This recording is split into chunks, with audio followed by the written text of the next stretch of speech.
Helen Brahms here, coming to you live from wherever I am, Claremont, Florida. So I don't know why I keep having these blocks on where I am. I guess I'm so used to staying one place for so long that now I'm moving constantly. It's a different thing. So I wanted to talk to you about the 2020 census. Have you completed yours yet? If not, why not, and get on it.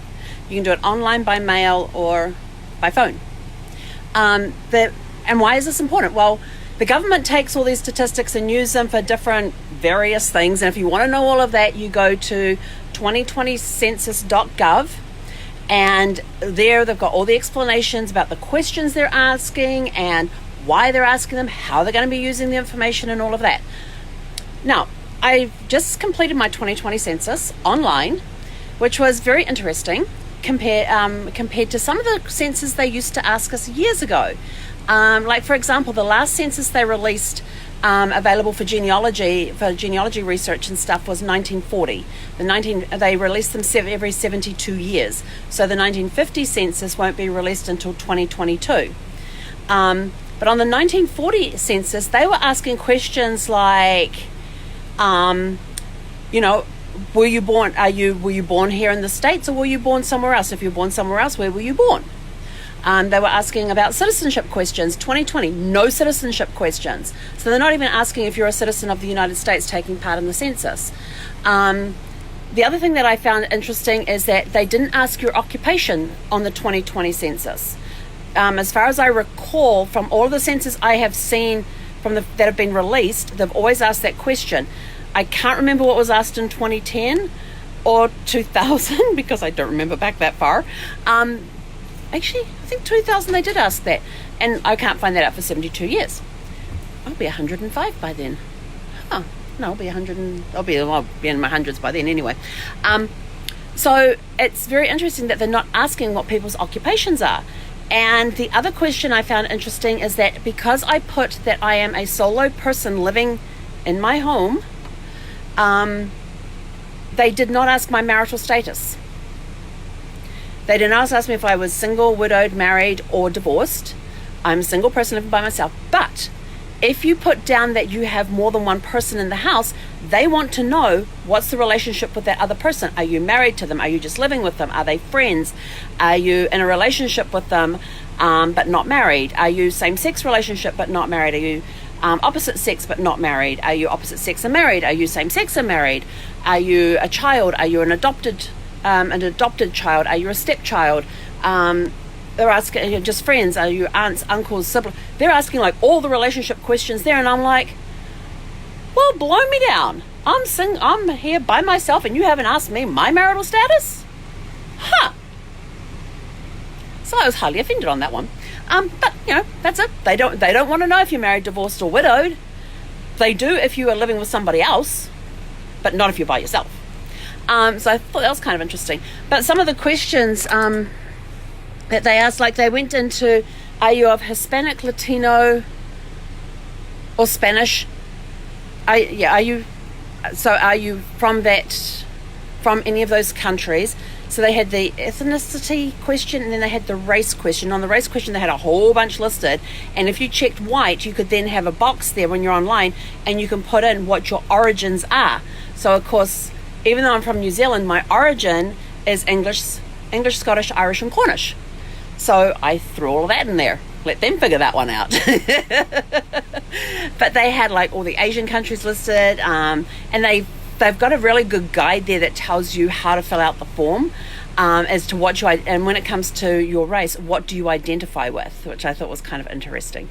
But now, one of the reasons it's important to fill these things out is because the government then decides where funding goes and all of that, and you can read all of that guff on their page. But as a genealogist, this is where it gets important for us, and the information that they ask becomes important to us because it can help us find our ancestors and find out what trade were they in, what country were they born in, where were they born. Like the 1940 census, it put there, were you born in the United States? Yes or no. If you were not born in the United States, where were you born? What country outside were you born? Were your parents born in the United States? Where were your parents born? Were they born in the States? What state were they born in? If they were born outside the country, what country they were from? Because it can help us trace back our genealogy. there was also questions like, what is your trade? Are you a professional? Are you, what is your trade? Are you a farmer? Are you a bookbinder? Are you a gunsmith? Whatever. What is your profession? You put that in there. For everybody living in the household, are you married, divorced, single, or widowed? Those are the four statuses.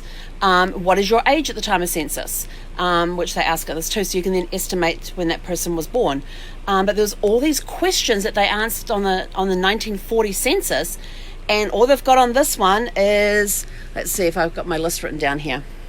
How many people are in the household? Your name, your full name, your date of birth, because they need to get your age, and your phone number for if they need to contact you to clarify anything. The type of home you live in. Is it rented? Is it rented by you or someone else living in the house? Is there a mortgage on the house that's owned by you or someone else living in the house? Is it owned completely by you with no mortgage or by somebody else in the house? Or are you living there but to have no payments and you don't own the place? And then they're asking your sex, whether you're male or female, your physical address. And I thought, well, this is really interesting because where am I going to be on the 1st of April? I'm going to be here in Claremont at an RV park. And one of the questions, what was the question? Oh, something about, is this your permanent address? And of course I said no. So then it gives you a list of questions. Are you studying or something like that? I can't remember what the list of questions were. None of them fitted. So I clicked on other and put, I live full-time in an RV moving around the country, traveling around the United States. That's my permanent address, my permanent dwelling. So I did answer that on there. And they have no, because if you don't have a physical address, then they consider you homeless. But of course, if you're in a campground, then you do have a physical address. So it was kind of interesting trying to interpret these questions as somebody who lives full-time in an RV. But please go fill out your census, because in 72 years, your ancestors are going to be wanting to come back to see where you're living now, what races you had down, what race you were, whether you were male or female, and if you were living in a house with more than one people, what everybody's relationships were. If you're living by yourself, they're not going to know. So they're not going to know whether you were single, married, divorced, or widowed. So it's kind of interesting seeing the stuff that they're asking, and a lot of it has to do with minorities, making sure the minority things are taken care of and all that sort of stuff. And I thought, well, aren't us widows in the minority? But obviously they don't want to know unless you have more than one person in the house. So it was very interesting. So go take your census. I believe it's 2020census.gov. You can do it online. You should get an invitation letter in the mail. I didn't get one, so I had to kind of fill it out online telling them that I didn't get one. I may get one in a few days. Who knows, with the address I put in here for the RV ground. Because I sent it to your physical address, not your mailing address. So of course I didn't have one listed. So it's kind of interesting to find out how they're contacting you. But go fill out the census. You can do it online. You can do it on the forms that they send you. You can do it by phone. But please, please, please make sure you get it done. Not just because the government needs these statistics to determine where funding's going and our minorities being taken care of and all of that. Oh, that was the other question they didn't ask either. If you are a veteran, if you are currently serving in the military, or if you're a veteran, they didn't ask that question unless you have more than one person living in the house. I mean, single person living by themselves. There's plenty of single military people living by themselves or veterans living by themselves. They didn't want to know. And I'm like, that's very interesting that as a single person, there's a lot of questions that were asked if more than one person was in the house that they don't want to know if you're single. They don't want those questions answered. So I thought that was very interesting. But anyway, that's it from me for now. Have a super fantastic sparkling evening. If you haven't done your census yet, go do it. And we'll catch you guys later. Hei konera.